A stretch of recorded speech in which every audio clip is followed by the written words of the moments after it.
And thus begins the 25th anniversary episode, Dimensions in Danger. We open with Tommy as he arrives back home to his son JJ, but before he can go inside, he's greeted by someone inside a portal. The robed figures from before return, revealing themselves to be Wes, Gemma, and Coda. This scene finally establishes a few things. Namely, that Ninja Steel takes place in the main timeline, since the Rangers recognize Wes, probably from the Silver Guardians, and that Dino Charge does indeed take place in its own separate universe. Unless, of course, Wes was recruited by the other Time Force Rangers to try to fix this time travel shenanigans from their finale, and he just said, "Screw it, we're splitting you guys off into your own timeline, bye!" Wes explains the Time Force has created devices that allow them to travel between dimensions. But it's only used for emergencies, since as Gemma explains, traveling between different universes destabilizes the morphing grid. Unless, of course, you travel by interdimensional subway train, then you're okay. A number of Rangers have begun disappearing across different dimensions, and they're investigating. They need to get Tommy's help, for reasons that are never explained, and it seems that both Mick and all of the Ninja Steel Rangers have heard of him too. So I guess at some point his identity as a Ranger was made public? Or maybe that Ranger database from Megaforce was made available to all other Rangers. Anyway, Tommy's not answering his communicators, so they travel to Reefside to try to find him. As they arrive, something lands in his backyard and they investigate, discovering Tommy actually working for a villain named Lord Draven, who comes from an antiverse. What's more, Madame Odious shows up to talk, revealing that she's given robot technology to Draven, who's been using said technology to capture Rangers. Show her. Oh my god, Tommy's a robot! No wonder he was able to pursue teaching, archaeology, and being a race car driver! Draven has Odious use her magic to enhance some arrows he has. Once fired, they'll shatter the barriers between dimensions, requiring very specific instructions on when to fire them for maximum effect. They use Wes's dimensional transporter to travel to the Antiverse. Inside of Draven's fortress, we discover the robot Tommy along with a bunch of other captured Rangers. Antonio, TJ, Kat, Trent, Rocky, Gia, and of course, the real Tommy. All are hooked up to machines that are making Robot Ranger duplicates of them to be made into an army for Draven. The real Tommy manages to escape and damage the replication facility, but Draven thinks his army is big enough to send out and conquer all dimensions at this point anyway. Tommy meets up with the other Rangers and explains Draven's plan, though they're too late. He launches the first arrow and a massive tear in the universe opens up. Our heroes split up, the Ninja Steel Rangers looking for the arrow, while the veterans go to rescue the other captured Rangers. Everyone is freed. Hey Tommy, thanks for saving us. Asshole! Wes, Gemma, and Coda did the rescue too! Tommy engages in battle with his robot duplicate, and he unveils a spiffy little device, the Master Morpher, which allows him to swap into his various forms he's taken over the years, which is potentially an explanation for his appearance in Megaforce, but that still doesn't explain all the other inconsistencies in the final Megaforce battle. And no, I don't believe the Robot Rangers were there to represent Turbo. They would have likely been destroyed on Eltar during the attack by the United Alliance of Evil. How the Master Morpher works is not explained, but Tommy's had a few years to figure out how to build this thing, and I can believe that, especially since everyone seems so chummy in this episode, despite normally never having met each other, that they've had contact with each other, maintained regular ties to inform each other of potential threats, and maybe repair powers, much like how Adam had a repaired Morpher in Once a Ranger. It'd be an informal thing, like how in DC or Marvel there are various superhero teams who may share information, but normally don't call each other for help.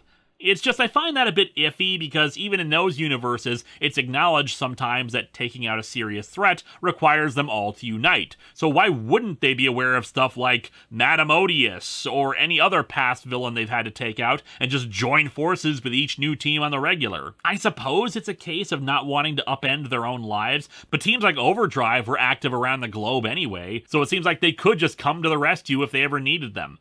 I don't know, maybe I'm overthinking this. Anyway, Tommy defeats his robot duplicate and runs off to rejoin the others. Brody and Sarah find the arrows and take them away. They try to escape through the dimensional tear, but the army of robots shoot them down and confront them. Draven manages to shoot a second arrow and collapse things more, but fortunately all the Rangers unite. I can actually show their morphing sequence here. It's morphin' time!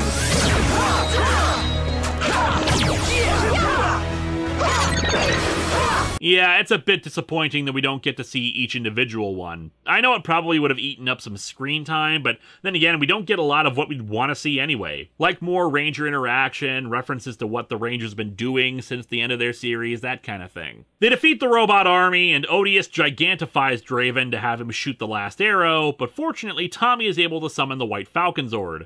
I guess getting access to the White Ranger powers restored the Falcon Zord? To snatch the arrow out of the air and redirect the arrow right into him. Combined with the Rangers all shooting their blasters at him, Draven is destroyed. The dimensional barriers are restored, and everyone says their farewell, returning to where they came from. Dimensions in Danger is okay. It is, of course, a massive step up from Megaforce's less than more phenomenal 20th anniversary celebration, but it doesn't reach the height of others. In terms of all team-up episodes, I still rank Reinforcements from the Future as the best because of how well it balances character, action, and advances the story of the previous team, with Forever Red as a very close second. And if we're only judging on anniversary episodes, then it wins flat out. Why do I feel that way? First of all, because as an anniversary, it digs into the lore of the show and continues a plot thread that had been abandoned as part of that celebration of its history. The fan service feels rewarding in it. The Astro Megaship Mark II, an appearance by Alpha with Richard Horvitz' voice, the remnants of the Machine Empire, even the meta joke of the Machine Empire being played by Beetleborgs. The action is exciting in particular in it, with very well choreographed sequences both in and out of suits. Its only real flaw, in my opinion, is how Serpentera is taken down by a toy advertisement. Dimensions in Danger, by contrast, is pretty much all action, and not great action, unfortunately, just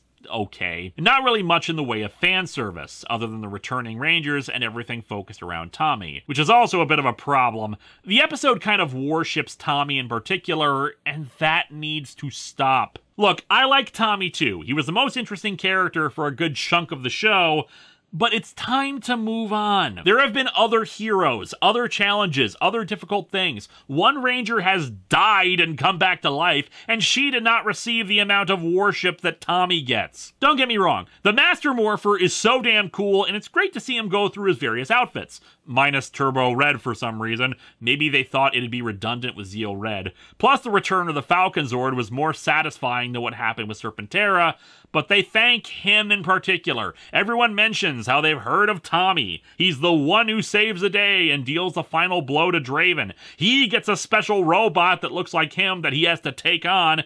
It's just too much. I joked years ago about it being the Tommy Oliver show featuring the Power Rangers, but it's not his show anymore at all, and he kind of overshadows everyone else, including the Ninja Steel Rangers, when this should be a team-up with everyone on equal footing. They don't end up looking bad or anything, which puts it above Once a Ranger, just not given as much attention. I definitely think making this a two-parter would have helped a lot. Maybe the first part showing the Rangers getting kidnapped, and the second being the rescue. All that being said, it's great to see a lot of these characters again, if even briefly. Since Dino Charge didn't have a team-up, Megaforce getting represented by, in my opinion anyway, the coolest member of their team was nice. Though apparently years later, she's still wearing the same damn outfit. Gemma gets to shine on her own as opposed to being part of a double act, and hey, actually seeing an RPM Ranger outside of their costume is great. And Wes being the one to take charge with the Dimensional Portal stuff is only second to Carter Grayson in terms of people who would be doing just that. Also nice to get Rocky in on the action, since Steve Cardenas didn't get a chance to be a part of Forever Red. And hey, Coda being there gives us a chance to do at least some kind of follow-up to Dino Charge, and finally acknowledge that the cluster crap that was their finale didn't affect any other teams. That being said, the acknowledgement that Ninja Steel takes place in the main timeline opens up the question of why some Rangers at the beginning seemed confused by the concept of Rangers. I didn't really comment on it since I figured Ninja Steel would end up taking place in its own universe too, but nope! Antonio and Trent were there. Still, unlike Legendary Battle or Once a Ranger, it was nice to get such a wide variety of representation, with all of Neo Saban represented, the original Saban era, and the Disney era. It's solid, it's serviceable, but it's not the best. Also, why were Coda, Wes, and Gemma dressed up in robes in this and the previous episode? On the topic of the robes, I wish we had had more scenes of them doing that whole robe, wise, mysterious figure thing, as opposed to just a one-off appearance in the episode before. With the distorted voices, you didn't need to have the actual actors doing them, and you could have built it up more over the course of Super Ninja Steel.